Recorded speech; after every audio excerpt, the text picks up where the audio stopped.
Buenas tardes, bienvenidas y bienvenidos al último evento que el Instituto Italiano de Cultura de la Ciudad de México, en colaboración con el Instituto Italiano de Cultura de la Ciudad de Guatemala, han organizado para esta edición número 20 de la Semana de la Lengua Italiana en el mundo. Hoy tenemos el placer de escuchar la conferencia del profesor Alejandro Patat de la Universidad de Siena sobre la literatura ilustrada antes de la historieta.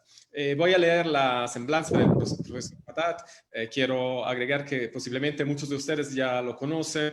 Es un amigo de ambos institutos. Ha tenido cursos muy exitosos de formación para docentes de italiano y como escucharán ahora que voy a leer su semblanza, el profesor Patat es, según mis modestos criterios, el máximo experto de problemas vinculados a la enseñanza del italiano en el mundo hispanohablante. El profesor Patat es investigador de literatura italiana en la Universidad para Extranjeros de Siena desde 2007 y desde 2012 responsable de la materia literatura italiana en la Facultad de la Filosofía y Letras de la Universidad de Buenos Aires. Ha concluido su doctorado en 2003 en la Universidad para Extranjeros de Siena y en La Sapienza con un proyecto sobre la literatura italiana en la Argentina. El profesor Patat ha dictado clases, seminarios y cursos de grado y posgrados en entidades de nivel superior y universidades de las siguientes ciudades: Roma, Turín, Túnez, Belgrado, Copenhague, etcétera, etcétera, digamos un poco en todo el mundo. Su carrera académico-científica se basa en dos recorridos paralelos: por un lado la gestión educativa y por el otro la docencia e investigación universitaria. Entre sus actividades académicas, antes de llegar a la Universidad de Siena, ha sido director de la Dante Alighieri de Buenos Aires y coordinador del progetto Lingua Italiana PLIDA de la Società Dante Alighieri di Roma y de un proyecto de mejora de la enseñanza de italiano destinado a los países hispanohablantes de América Latina. En el campo de la investigación y la docencia, y aquí recorté un poco su currículum vitae, sus trabajos se ocupan de dos macroáreas: el contacto lingüístico y cultural entre Italia y América Latina, ámbito en el cual ha publicado 5 volúmenes y numerosos artículos, y la literatura italiana del 700 y 800. El profesor Patata ha ejercido también una labor permanente de divulgación y científica acerca de la lengua y de la cultura italiana en el diario argentino La Nación, con más de 150 notas, entrevistas y reseñas. Y también tiene una actividad muy importante de traductor. Ha traducido la obra poética de Montale, le operette morali de Leopardi, que han ganado el Premio Nacional MIBACT del Ministerio de la Cultura Italiana en 2018, y la historia de la literatura italiana de Alberto Asor Rosa. Pues muchísimas gracias, profesor Patat, muchísimas gracias, Alejandro, para estar una vez más con nosotros. Les doy la bienvenida a las personas que nos están siguiendo en esta conferencia en Zoom. Les acuerdo que podrán hacer preguntas al profesor Patat a través de nuestro chat y bueno, le doy la palabra al profesor Patat. Bueno, buenas tardes o buenos días para ustedes que están todavía cerca del mediodía.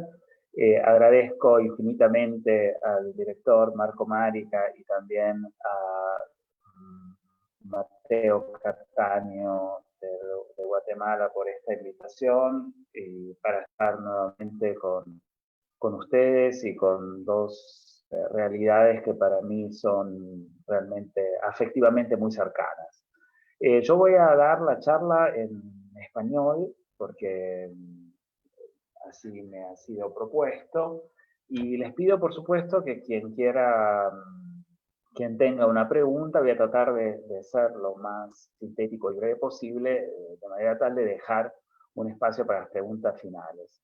Nuestro objetivo es hacer un recorrido por algunas ilustraciones de los libros del siglo XIX que han sido el mayor y más importante antecedente de la literatura ilustrada en nuestros tiempos, o sea, de lo que hoy entendemos por literatura ilustrada, que va desde la historieta y el cómic hasta la novela ilustrada contemporánea o los libros que poseen por motivos pedagógicos ilustraciones. De manera que yo lo que voy a hacer es hacerles ver cómo funcionaba la ilustración de los libros en el siglo XIX, sobre todo en Italia, por supuesto, y vamos a explicar qué función tenían estas ilustraciones en la dinámica que se creaba en la página del libro. Le voy a pedir gentilmente a Juan si puede activar el PowerPoint.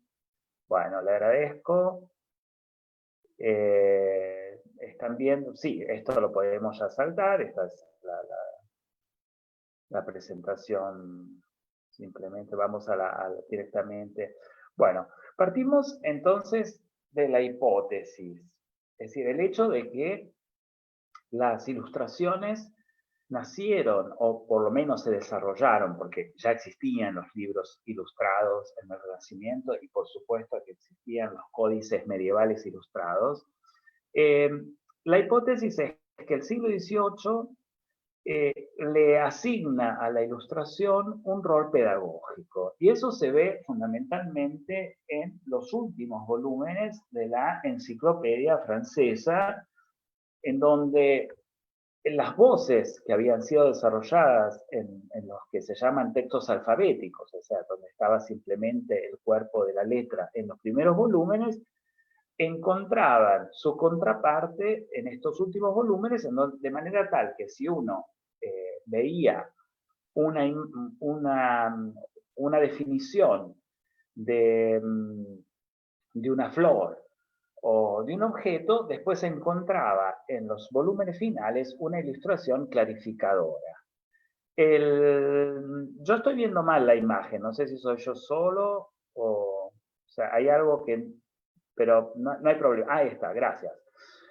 Por supuesto que la técnica que se impone, sobre todo en el siglo XIX, con distintas modalidades, que no es el caso aquí de definir, es la del grabado, que sustituye de alguna manera, porque las salvedades serían enormes, lo que era la miniatura del códice medieval.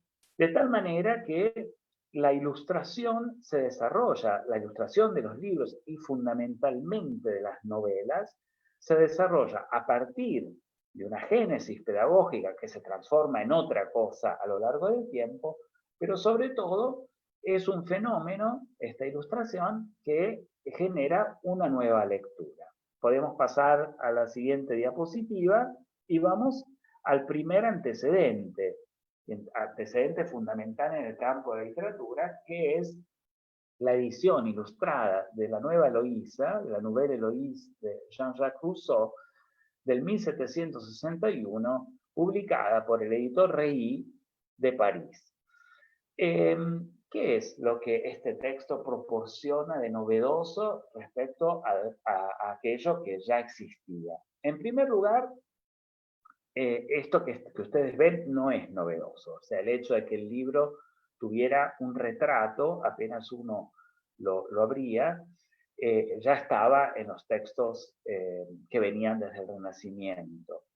Pero la novedad en el caso de Rousseau, por ejemplo, está en el hecho de que su autopresentación, digamos, a través de este grabado, genera ya una polémica intelectual respecto de su época, porque Rousseau quiere ser retratado como hombre, más que como aristócrata. Entonces, todos los artificios que se suponía debía contener la imagen del retrato, que pasaban desde la peluca, el color pálido del rostro, los vestidos aristocratizantes, etcétera, etcétera, todo eso se elimina para poner en primer plano la autenticidad de un individuo que intenta contar una historia justamente que tiene por objeto afrontar el problema de la virtud en la relación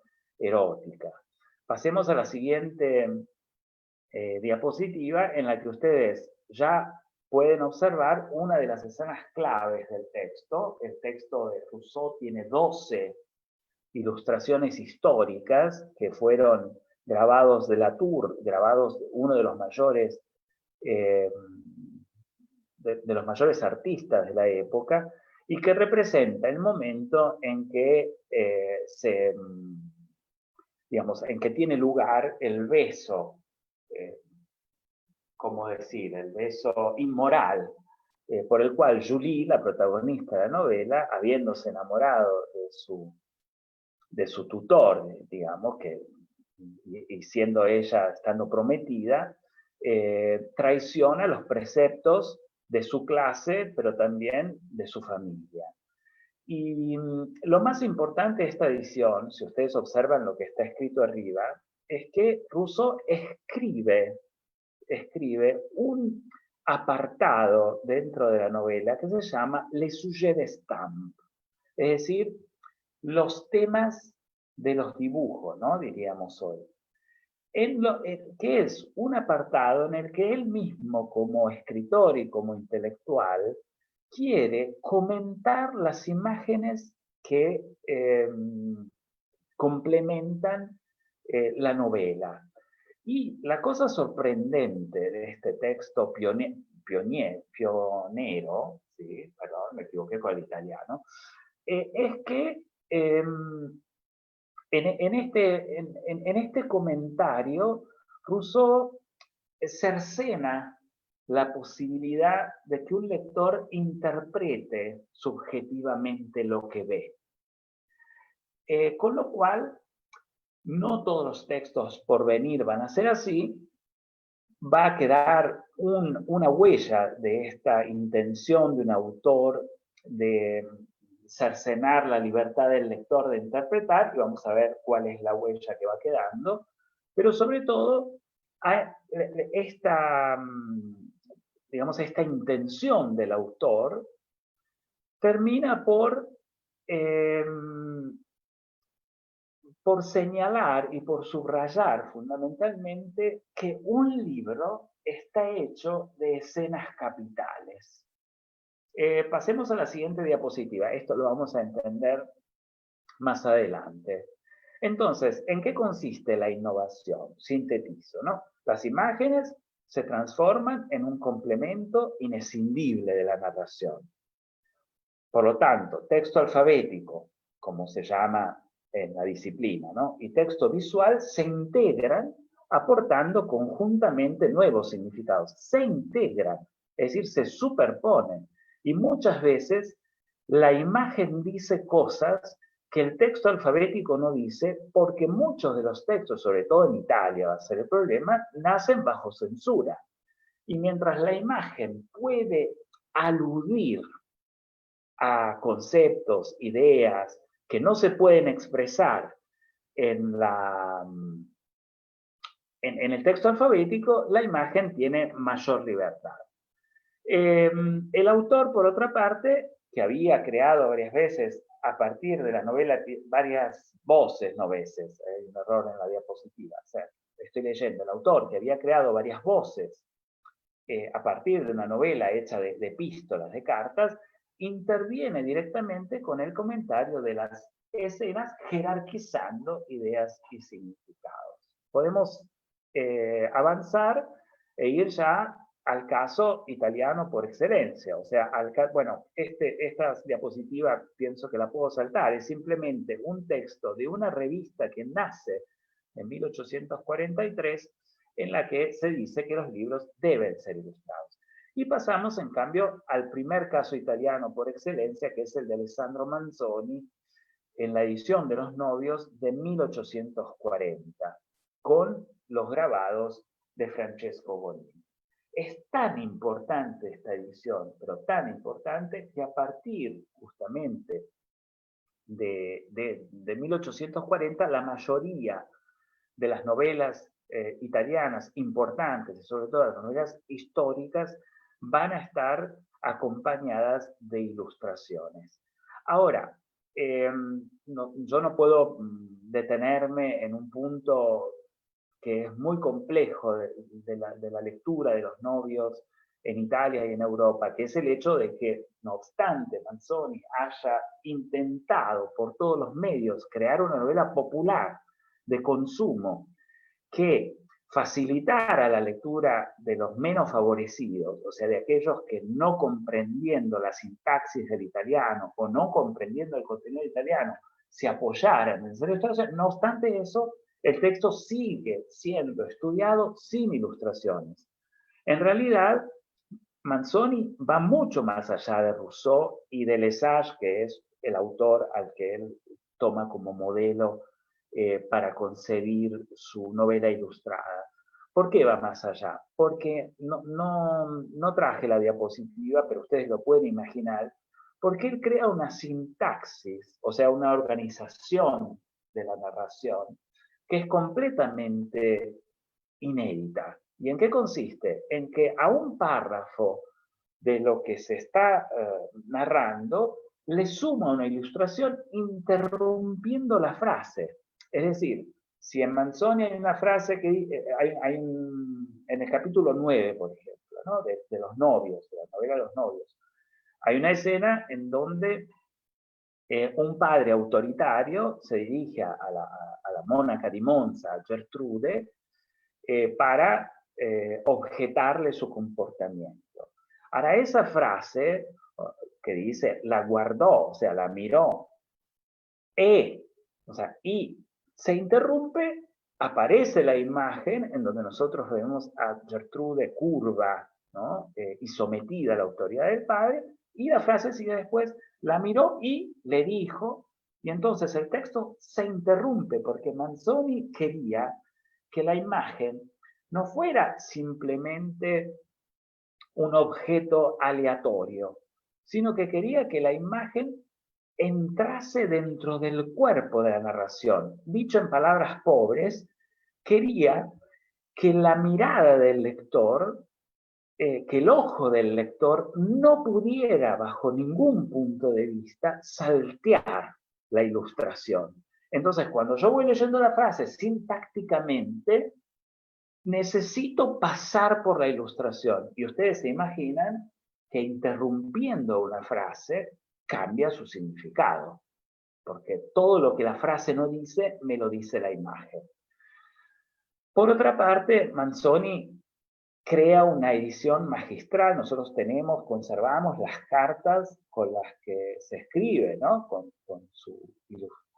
su ilustrador, que es Gonin, y en donde obsesivamente le objeta las soluciones estéticas que Gonin propone. O sea, Gonin hace un grabado, a Manzoni no le gusta, vuelve para atrás, y entonces le va diciendo todos los detalles que necesita que esa imagen tenga para que pueda formar parte del texto. Pero sobre todo hay un juego interno, intratextual se diría, ¿no? Entre el frontispicio, que ahora vamos a ver, el encabezamiento de la página, la letra capital y la viñeta. Pasemos a la siguiente imagen. No, esto lo salteamos, son las imágenes, son una lista de novelas ilustradas, pero no, tampoco. Vamos directamente a la imagen, perdón, tampoco, la próxima. Después volvemos para atrás, en todo caso.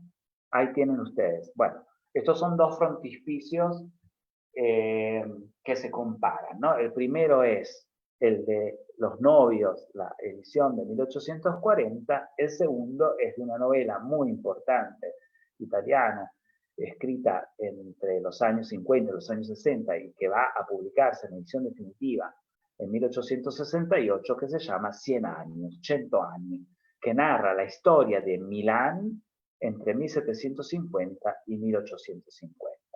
El frontispicio, para quien no lo sepa, es esa ilustración que aparece cuando todavía el libro no ha comenzado y que en el caso de Rousseau era su retrato, que aquí falta. Si bien Manzoni va a poner en el texto un autorretrato muy interesante porque lo vemos sentado cómodamente en pantuflas frente al hogar y leyendo un manuscrito. Es decir, que nos encontramos en una versión irónica de Manzoni que nos quiere decir que en realidad su libro es el fruto de una visión doméstica del mundo. Y fíjense qué interesante, porque estos dos frontispicios son monumentos funerarios, o sea, hay una gran influencia del primero sobre el segundo. Es un catafalco, en el caso de la ilustración que tenemos a la izquierda, y Promessi Sposi, sobre el que reposan todos los personajes, desde ya muertos, de la novela, porque la novela transcurre en Milán en 1628, de 1628 a 1630, y por lo tanto son los muertos redivivos que nosotros vamos a ver. Y en cambio, a la derecha, una imagen todavía mucho más moderna, estamos entrando en una nueva etapa de la cultura decimonónica, en donde un ángel de la muerte, con una guadaña en la mano, sobrevuela sobre las tumbas modestas de los grandes personajes de la cultura milanesa del siglo XIX, de la cultura italiana, o sea, de la cultura milanesa que era, esto lo digo entre paréntesis, Milán era la capital cultural de Italia en este periodo. Podemos pasar a la siguiente imagen. Esto se llama entonces función sumaria.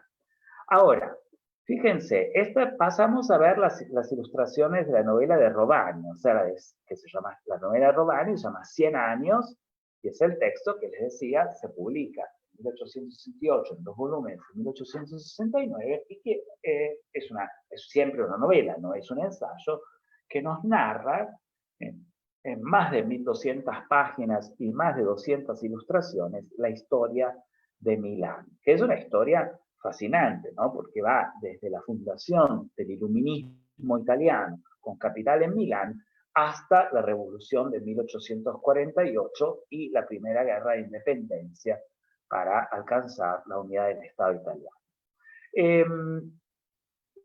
Bueno, ¿qué tenemos aquí? Aquí tenemos lo que se llama, bueno, este es un tipo de libro con encuadre, ¿no? Enmarcado, cosa que los novios de Manzoni no lo tienen. ¿Por qué? Porque efectivamente el poner una página enmarcada, por un lado, la vuelve muy estética, y por otro lado tiene un peso enorme desde el punto de vista visual. O sea, me obliga, la caja se reduce, la caja materialmente, la caja se reduce, pero sobre todo falta aire en la página. Los encabezamientos eran importantísimos, en realidad estaban codificados, porque aquí no se ve muy bien, pero bueno, este es un encabezamiento que se llama fleuron, ¿no? Viene de la tradición francesa, eran los fleurons del siglo XVIII, pero por ejemplo, en Manzoni, no tanto en esta novela, en Manzoni van a ser muy significativos, porque en esa novela capital de la cultura italiana que es Los novios, si el encabezamiento poseía, por ejemplo, como dibujo central una ave rapaz, significaba que nosotros estábamos entrando en un capítulo seguramente de asuntos, digamos, no pacíficos. Si en cambio teníamos una paloma, significaba que estábamos entrando en esa ambientación de consolación cristiana, por otra parte, que la novela de Manzoni comprende desde el inicio. Entonces, como ven, la estructuración es un encabezamiento al inicio del capítulo, una letra capital, en este caso es la C, que en general se integra en la dinámica sintáctica de la imagen, y en este caso con una solución de época muy común, que era el hecho de que los telones teatrales funcionaran. Ven que hay un telón, ¿no es cierto?, que está casi cubriendo la página.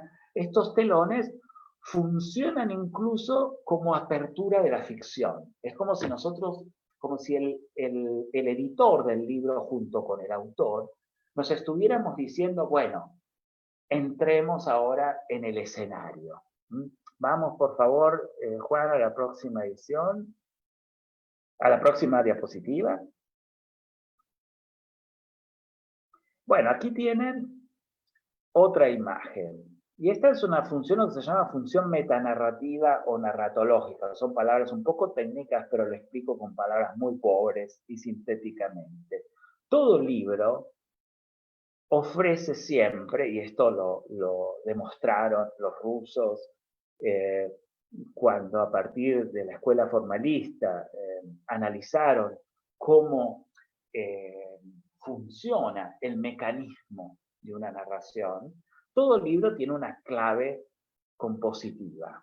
Bueno, toda obra de arte tiene una clave compositiva. Es decir, tiene un indicio, a veces escondido, que nos está diciendo cómo funciona la narración en este caso, o sea, cómo funciona la novela. Bueno, ¿y qué es lo que pasa en esta escena que se nos está representando y que adquiere mayor importancia que en el texto alfabético? Se nos está diciendo que en una casa de provincia, fuera de Milán, en el lago de Pusiano, un lugar, digamos, dejerarquizado, tiene lugar una conversación modesta entre algunos personajes y el narrador, y estos personajes son los que le cuentan los detalles de la historia de Milán que la historia escrita, o sea, la historia oficial, no narra. Y esto es una clave esencial del texto, que aparece fundamentalmente clara en la imagen. Vamos a la próxima diapositiva. En cambio, las imágenes en los libros muchas veces ven cómo está compuesta la página, ¿no? Enmarcamiento, hay dos líneas de texto alfabético al inicio y dos líneas al final, y después la imagen con lo que en italiano se llama didascalía y en español se puede llamar rúbrica, es decir, con el comentario pequeñito que une la imagen al fragmento del texto al que se refiere. Es decir, que para que nosotros no nos equivoquemos, esta es la imagen que está ilustrando un determinado episodio. Y entonces aquí es un episodio de tortura, por ejemplo, ¿no? Ahora, la función de las imágenes es la de mantener activa la atención del lector y sobre todo ayudarlo a que no se pierda en la trama digresiva. O sea, tiene una función antidigresiva. Es decir, que si el texto, porque esta imagen aparece 10 páginas después, pero me está diciendo a mi lector, no te olvides que en un determinado momento de este texto hubo una escena de tortura que tendrá consecuencias fundamentales.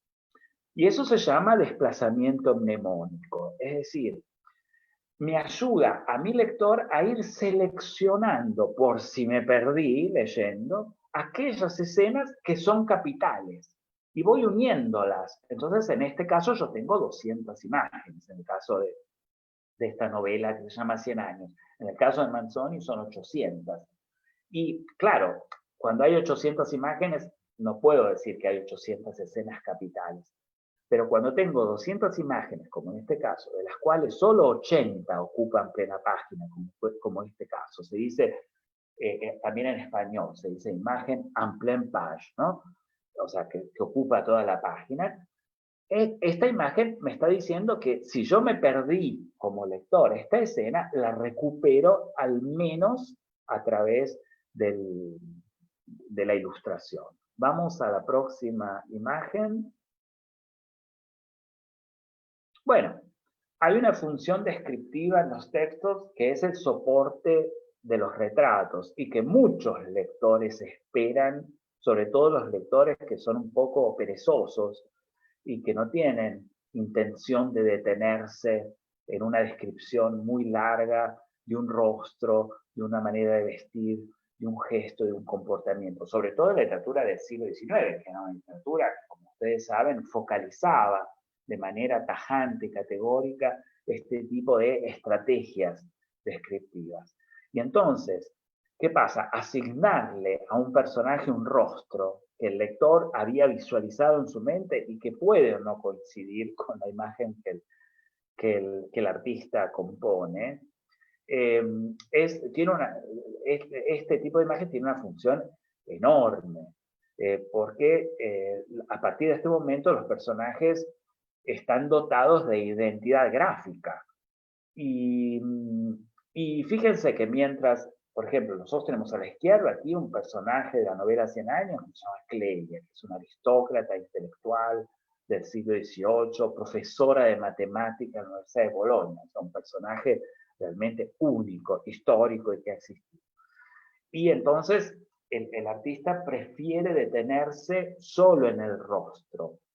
¿Por qué? Porque todos los atributos positivos del personaje aparecen en el texto alfabético.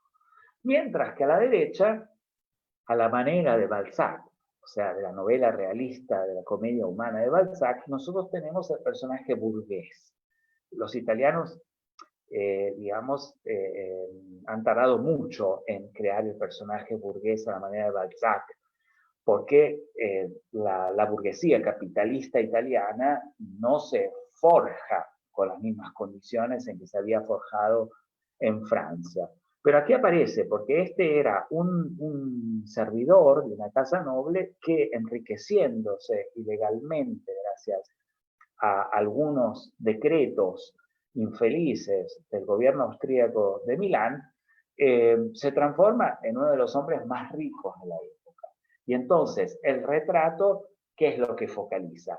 Su modo de vestir, que nos está muy claramente, ustedes porque no han leído el texto, pero yo se los puedo garantizar, que está demostrando cómo se ha refinado el personaje y cómo a través del vestido se va afirmando en una sociedad que le es hostil. Vamos a la siguiente imagen. Sí, la escena como nudo capital. O sea, quizás de todo lo que haya dicho hasta ahora, esto es lo fundamental. Las imágenes son un instrumento de afirmación narrativa, es decir, determinan qué es lo fundamental de un texto, o sea, qué es aquello que ha sido digno de ser narrado. ¿Por qué? Porque no solo complementan la escena que se narra en el texto alfabético, sino que además la enriquecen con detalles. Me detengo, estas son escenas del periodo napoleónico. Me detengo en la segunda, que es una escena de duelo frente a la tumba de Cecilia Metella en Roma, o sea, cerca de la Via Appia Antica, y no solo demuestra un gusto de la época por la ruina, por la antigüedad romana, o sea, por todo lo que era la arqueología del mundo antiguo, sino también por los temas más, ¿cómo decir?, por los temas más difundidos de la época de la novela francesa, que era la resolución de los problemas eróticos a través del duelo. Este es un duelo, por otra parte, entre madre e hija, ¿no?, que se presta a un parricidio en el texto. Y por lo tanto, la escena condensa una dramaticidad enorme. Ahora, fíjense, yo digo escena capital. La cercanía de la tumba de Cecilia Metella, en realidad para un lector culto o muy formado en el mundo antiguo, trae a colación una historia romana de una pésima relación entre padre e hija, que era el de Cecilia Metella y su padre. Es decir, la imagen se transforma en algo simbólico que evoca historias pasadas. Esto no estaba en el texto alfabético. Pasemos a la siguiente imagen y voy terminando para dejarles, o sea, me tomo los próximos 10 minutos y ya después concluyo. La función hermenéutica de las ilustraciones, es decir, hermenéutico significa interpretativo, ¿no? Es decir, aquello que le asigna un sentido al objeto de la narración. ¿Por qué tienen una función interpretativa? Es decir, porque las imágenes me ayudan a comprender mucho más allá de la letra. En el primer caso se nos narra, se nos ilustra, digamos, un episodio en el que uno de los personajes más dinámicos de la novela, teniendo una sensibilidad por la música, asiste a una típica escena de, ¿cómo decir?, de censura, ¿no? De esa sensibilidad. ¿Por qué? Porque en un monasterio la niña que está, la novicia, que está tocando el piano, lo hace dando rienda suelta a sus propios sentimientos.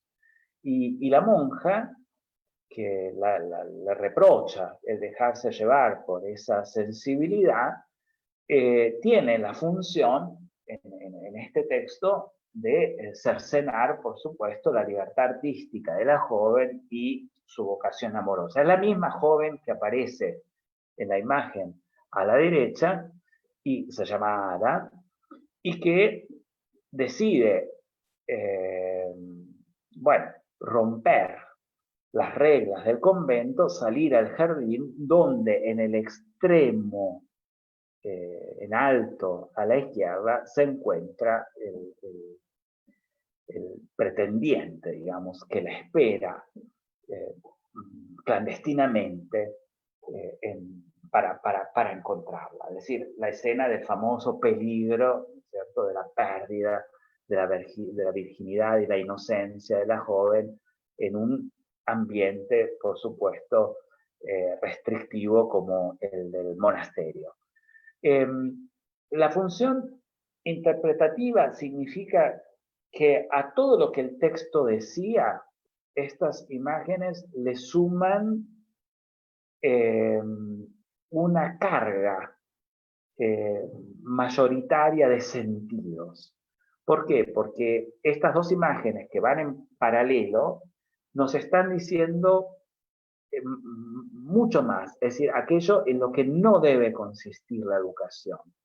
O sea, allí donde la educación no debe llegar, que es en limitar la libertad de elección de un individuo. Nosotros estamos en pleno siglo XIX, en plena, digamos, en la afirmación ya consolidada de la estética romántica, después de, digamos, 100 años, desde el iluminismo hasta ahora, la problemática de la educación coercitiva de los padres ha tenido una tal difusión que las novelas, precisamente, que son leídas por jóvenes mujeres, pero también por jóvenes varones, dicen mucho sobre esto. Paso a la siguiente imagen. Y esta es una de las funciones más interesantes que las ilustraciones poseen. Se llama función cronotópica. O sea, la palabra también, esta técnica cronotópica, como probablemente sepan, viene de la ciencia, de la física, pero en el campo de las artes y de la literatura se utiliza con otro sentido. ¿Qué significa? Es como si nos dijeran, ¿no es cierto?, que todo texto, o sea, novela, poesía, teatro, ensayo, posee en un determinado momento una conjunción, o sea, un cruce entre un determinado tiempo y un determinado lugar que se fusionan. Y por lo tanto, por ejemplo, en esta escena estamos en una casa noble en Milán en 1810, en el seno de una familia aristocrática. Entonces, lugar y tiempo se fusionan como mensaje. Y la imagen es esencial, porque si yo soy un lector ingenuo o soy un lector distraído, pierdo muchos detalles. Mientras que aquí los cortinados, la visión de Milán en el fondo, que se adivina en el fondo, ¿no es cierto? esa fuente que nosotros vemos que une el interior con lo exterior, pero sobre todo, el encuentro en una sola escena de 3 generaciones. Es la abuela que mira reprochándola a la nieta, la misma de antes, que ahora toca el piano acaloradamente porque está tocando la Marsellesa, sin darse cuenta esta niña, digamos, un poco ingenua, que la Marsellesa es el canto de la revolución que quiere acabar con el poder aristocrático del que forma parte, se unen, incluso desde el punto de vista sintáctico, en la pintura, digamos, en una sola línea horizontal y después la línea vertical que está en el medio, que es la madre de Ada y la hija de Clelio. O sea que yo, empezando por la izquierda, tengo la nieta, la madre y la abuela. Y la que está en el medio es la madre soñadora que mira hacia afuera, por supuesto, también llamada en causa por esa música de libertad que es la Marsellesa. ¿Por qué función cronotópica entonces? Porque en una sola imagen se condensan los sentidos que surgen en un texto en ese particular cruce que hay en un determinado momento de la historia y en un determinado contexto histórico. Paso a la última imagen, si no me equivoco. Sí, no, hay una más, ¿no? A ver, Juan, por favor. Sí, esta me interesa, que es la imagen, perdón por la calidad de las imágenes, pero ustedes saben que estos son canciones de textos del siglo XIX, o sea, no son imágenes que saco de internet, pero bueno, esta es imperdonable la calidad. Lo cierto es que hay un juego siempre en los libros y en las novelas en particular entre aquello que sucede en el interior y aquello que sucede en el exterior. Por supuesto, todo lo que sucede en las recámaras, en los salones, en los ambientes en donde la sociedad se encuentra, o sea, lo que se llama el ridotto del teatro de la Scala, ¿no es cierto? O lo que son las escenas de encuentro de la nobleza y de los palacios burgueses, por lo menos en esta novela estoy diciendo, ¿no? Tienen lugar dentro. Y entonces nos permiten visualizar una dimensión psicológica, una dimensión íntima.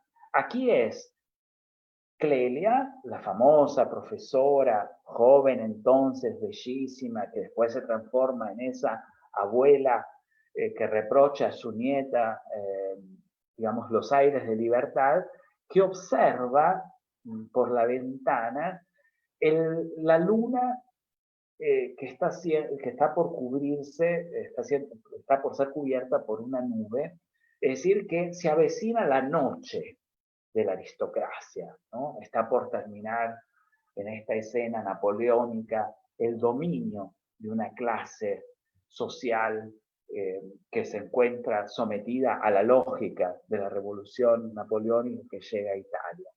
Y con esta imagen, digamos, me detengo, concluyendo de la siguiente manera.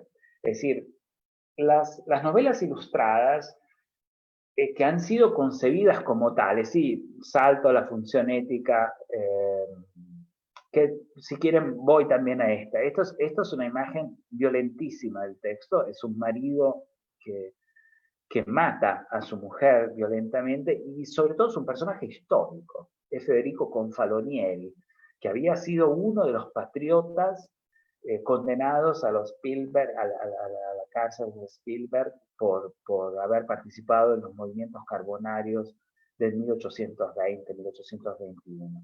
Ahora, ¿por qué esta condena del personaje? Bueno, esto es una cuestión ideológica del autor, o sea, de Robani.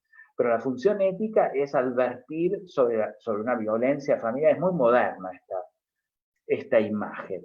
Ahora, estaba concluyendo, para dar lugar, si quieres, Rodrigo, puedes dejar de compartir y nos vemos. Bueno, les agradezco infinitamente la paciencia, espero haber sido claro. Solo dos conclusiones finales. Los textos que han sido concebidos como textos ilustrados no tienen que ser violentados, es decir, no tienen que ser leídos sin ilustraciones, porque ha existido un proyecto del autor, un proyecto que revela, digamos, un trabajo de muchos años, por otra parte, y un proyecto artístico que deben converger en la lectura.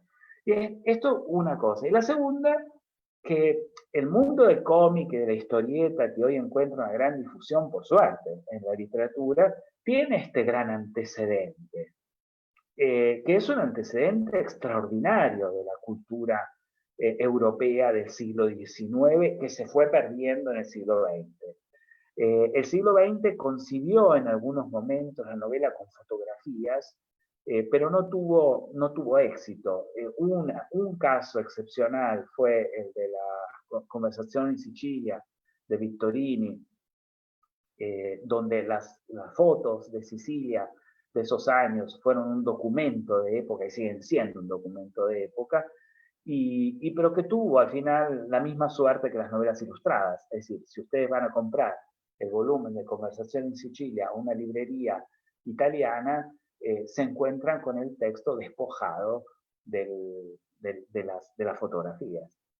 Bueno, agradezco mucho realmente la paciencia que han tenido y espero haber sido lo suficientemente claro en la exposición. Bueno, muchísimas gracias, profesor Patat. Ha sido más que claro, ha sido realmente un recorrido fascinante y un descubrimiento para mí, creo, para muchos de nosotros, sobre un mundo que se nos desconoce, porque justamente como dijiste, las novelas, si la vamos a comprar ahora, una edición de Promessi Sposi, no tiene las imágenes. Bueno, yo tengo una pregunta al respecto. O sea, las razones por las cuales las imágenes han desaparecido son, como supongo, puramente económicas, o había también razones estéticas No, para las cuales. sí, había razones estéticas que se difundieron en los años 50, en el caso italiano, a través de yo había traído esa diapositiva, pero después la salteé. Tenca, Carlo Tenca, un crítico literario muy importante de los años 50, del 1800, escribe irónicamente en una revista de la época muy importante, las ilustraciones se han transformado en la señora de la literatura. Y esta condena de las ilustraciones, mientras no tuvo éxito en Francia, donde todavía Victor Hugo, por ejemplo, en 1870 compone textos como la novela 93, ¿no? 93, que está acompañada de sus mismos dibujos incluso. En Italia, en cambio, por una tradición humanística, yo pienso, que le ha dado mayor peso a los conceptos y las ideas que nacen y surgen del texto escrito, las imágenes se han sacrificado. El único texto que ha sido repuesto enteramente es el de Manzoni, pero en los ultimísimos años. O sea, la edición que ahora los colegios empiezan a pedir es la edición ilustrada. Pero te estoy hablando de 2017, 2018. Ok. Bueno, no sé si alguien del público tiene preguntas. Somos poquitos, podemos evitar la chat, podemos darle la palabra directamente. Nada más si en chat me escriben si quieren hacer alguna pregunta. Bueno, yo tengo también otra pregunta, mientras que dejo que nuestro público absorba también tantas informaciones. Sí, Y lamento si si di demasiadas noticias, no era mi intención. no, absolutamente no. Información en el sentido que realmente nos abriste una ventana sobre un mundo eh, vastísimo, muy grande, del cual no se conoce mucho, ¿no? Por las razones que No, acabas de mencionar. O sea, sencillamente sí se leen, no mucho las novelas del siglo XIX, pero no se conoce el formato original No, en el cual se publicaba. Bueno, mi pregunta sería,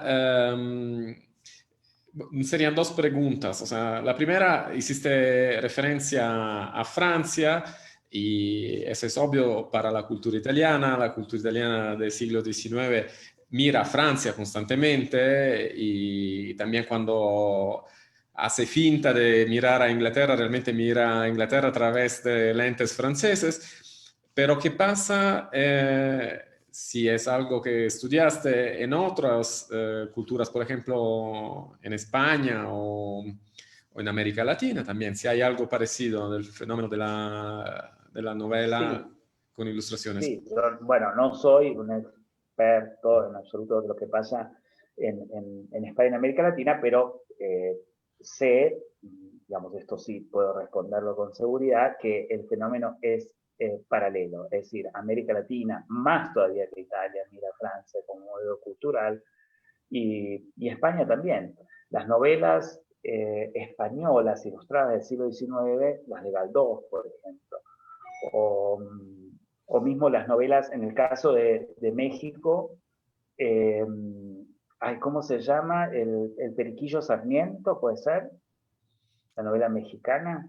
Sí, el Periquillo Sarmiento es una novela ilustrada y ilustrada a través del tiempo y con muchísimas ilustraciones. En el caso argentino, por ejemplo, el caso más interesante es el de una excursión a los indios ranqueles de Mansilla, porque las distintas ilustraciones a lo largo del tiempo, o sea, distintas versiones ilustradas, fueron demostrando cómo se fue modificando la visión del indio en la Argentina. Pero no sé mucho más que eso, Marco, sobre España y América Latina. Igualmente, el centro de la novela ilustrada es Francia y la gran operación del siglo XIX es la de Balzac. O sea, nosotros nos olvidamos porque aún los franceses también cometieron ese error, que la edición que compramos de la comedia humana de Balzac, de la Pléiade, no tiene las ilustraciones. Y Balzac concibió su edición definitiva, que empezó en 1842, ilustrada. Claro, claro, sí, sí. Para mí lo que decías es sumamente interesante. Yo tengo la deformación de ex historiador de la música italiana del siglo XIX y veo un paralelismo impresionante con lo que pasa en la ópera italiana de los años 30, 40 y 50, que es la tendencia a focalizar toda la acción sobre momentos clave que se transforman en, digamos, en imágenes videntes. Ahí también hay una clara influencia francesa en la ópera francesa de los años 30 y 40, lo que se llama el grand opéra, la grande ópera. Generalmente en el momento más crítico la acción se cristaliza y hay lo que los franceses llamaban un tableau vivant, un cuadro vivente con los personajes inmóviles, pero con una disposición extremadamente atenta, porque era el mismo compositor que escribía cómo tenían que estar dispuestos en las escenas los cantantes, actores. Bueno, y ahí se veía un cuadro vivente que era un poco la síntesis de la acción anterior. Entonces, ese concepto que la Claro. narración necesita momento, no sé cómo decirlo en español, apicales, críticos, clave, es un concepto muy fuerte en la dramaturgia, en el concepto de narración Y, y de la ópera. además, Marco, vos sabés que esta novela, 100 años, es una novela que transcurre mucho en los teatros de la ópera y Robani fue un crítico musical, con lo cual es probable que también cierta disposición de las imágenes y cierta disposición de las escenas haya dependido de la sintaxis de la ópera lírica, digo. Sí, sí, Sí, seguramente. sí, exacto. Y Eh, luego eso me hace pensar a lo que Verdi unos años después llamaba la parola escénica, o sea que dentro de sus libretos es importante una palabra que resume toda una situación de una escena y es justamente como un punto focal donde todo se condensa. Hay una pregunta de un señor o señora que es un número de teléfono y que agradezco por su pregunta. ¿Hay contratos entre editores e ilustradores? No sé si me quiere preguntar Es una si es... pregunta, sí.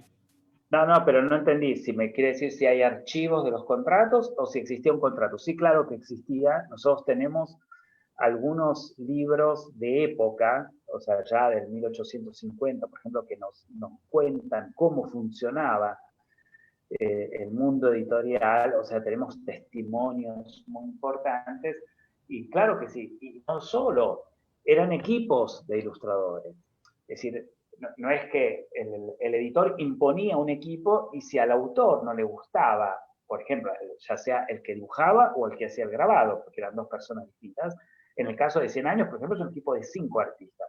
Bueno, había que aceptar el paquete entero, a menos que el autor no poseyera el dinero como para pagarlo él mismo. Es el caso de Manzoni, ¿no es cierto? Manzoni paga con su propio dinero el trabajo porque no quiere la intervención de Ferrari, o sea, de su editor, en la decisión digamos, de cómo disponer de esas imágenes, cuántas hacer, o sea, por cuestiones de costos.